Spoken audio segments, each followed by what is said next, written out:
So DoorDash's response to surging gas prices upsets some delivery drivers and makes the company an outlier compared to Uber, Lyft, and Instacart.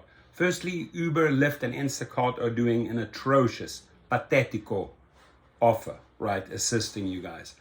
And DoorDashers are rightfully upset because check this out, right? So DoorDash is avoiding adding fuel surcharges to customer orders. Really, Tony Zhu? Seriously? The recent surge in gas prices has sent gig economy companies scrambling to help delivery drivers absorb higher prices. They're definitely not helping absorb higher prices. DoorDash's response is markedly different than most of its rivals, and the move has already upset some workers and left others with tricky financial decisions. We striked, right, on St. Patrick's Day, and we're going to strike again, because if the companies cannot hear us and don't want to listen, I mean, we made a lot of noise in the media towards the public again, but like DoorDashers, you got to learn and stand with the other gig workers. If we need to strike on Cinco de Mayo, if we need to strike on July the 4th, on Halloween, on New Year's Eve, on Christmas, we will do so, right, until they listen. So Uber, Lyft, and Instacart are adding surcharges to customers' orders and passing that extra money on to drivers. DoorDash is avoiding more customer charges. Instead, the company is giving drivers extra cash at the end of each week if they drive 100 miles or more. Right, so basically, hey, you know what? You got to go out and do these deliveries. They basically are dangling a little carrot if you do more for them, which is not what fuel assistance is about, right? That's just a way to try and extract more hours out of a driver, more deliveries. Another DoorDash program offers 10% cash back for drivers who use a DoorDash issued debit card to buy gas. The fact that DoorDash chose to go a different route on fuel subsidies highlights its long-held aversion to passing charges onto customers, according to sources familiar with the company's thinking. Initially, driver interest in DoorDash's approach was high. After the company emailed the offers out to their more than 3 million Dashers, the crush of online traffic crashed the app, according to one DoorDash engineer. Driving 100 miles for an extra $5. But as the week went on and drivers began tallying up the benefits the company was offering, their reactions grew mixed. One issue was pegging the main subsidy to the number of miles a driver puts in for a week.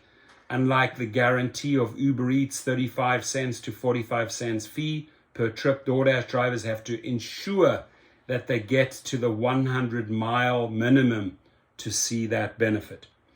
One thing I like the least about what DoorDash is doing is it incentivizes taking extra long deliveries, said Ron Walter, a DoorDash and Uber Eats delivery driver in Denver. He worries that drivers who are under the 100-mile weekly amount will jump to take longer trips just to reach the subsidy amount, even though it won't be worth the time it takes to pick up and drop off the orders. And DoorDashers realize you're putting on extra miles on your car, more maintenance costs, more oil changes, more brake changes, right? So this is not helping you. It's helping the company. You got to understand this, right? I'm sure there are a lot of drivers who are making $20 or $30 less for their time so that they can get that $5 he added. He's right. Walter told Insider he drove 100 miles last week and qualified for a $5 whopping bonus. Really, Tony Zhu? Oh, come on now. That ain't even bullshit. That's horse shit. That's horse shit. DoorDash's offer of $5 for 100 mile translates to 0.05 cents a mile. This increases the more miles someone drives up to $15 for driving 225 miles, or 0.06 cents to 0.007 cents per mile. But many drivers say that would be around 60 trips in a week, well beyond what they regularly do. So it's unachievable and it's costing you more. DoorDash's other offer of 10% cash back on gas purchases when using the DoorDash debit card brings the company's full offering closer to Uber Eats. Metro gig workers versus rural drivers. Another DoorDash driver who works in California's Central Coast region said he drove 199 miles over the past 5 days, which qualified him for a $10 bonus. Although he noted that Uber Eats probably had the better offer, he gets far more orders through DoorDash, which tends to be more prevalent in suburban and rural areas. If you have a strong Uber market, I would say Uber does offer the better plan. It's not surprising. Most incentives by all these gig companies benefit metro gig workers far more than rural drivers, this driver said. A DoorDash spokesman said its program was geared specifically toward long haulers who are the ones in more need of gas assistance. Our program offers Dashers tiered benefits based on gas purchased and miles driven to ensure we are providing more support to Dashers who drive longer routes, especially in suburban and rural markets. These efforts, which represent an investment by the company, were designed with and continue to be shaped by Dasher inputs. Uber's approach may make customers tip less. Other drivers worried that a potential downside of the surcharge model Uber and Lyft and Instacart are embracing is that it could hurt customer tips. If people see an added gas fee on their order, they may be less inclined, not may be less, they will be inclined to tip less.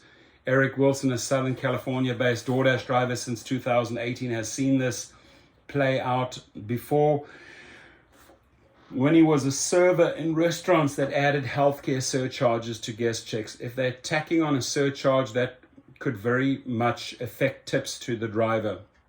He said of Uber's surcharge, DoorDash is just doing this on the back end to where they're not adding anything more to what customers are paying. Then more than likely it won't affect tips.